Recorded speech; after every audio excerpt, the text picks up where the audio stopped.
Guys, nagawa ako ng shake. Nilagyan ko tong kagabi, nilagay ko to sa frigidaire ng hanggang magdamag. Ayan ay Quaker Oats, banana, peanut butter. Ginawa ko siyang shake. Tapos ito yung iinumin ko mamaya pag gym ko. Pinaka-breakfast ko na ayan o. Diba? Ayan na yung pinaka-breakfast natin mamaya. Punta akong gym kasi Sabado, Linggo, Lunes hindi ako nag-gym. So, mamaya pupunta akong gym. Ayan yung iinumin natin. Ayan ah. Diba? Galing.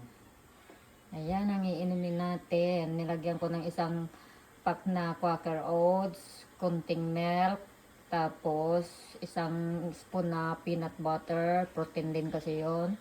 Tapos small na banana.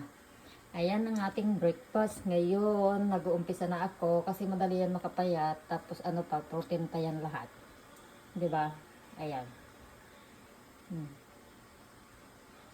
Ayan ang ating breakfast. Mamaya na tayo magkakape, mga mayang hapon.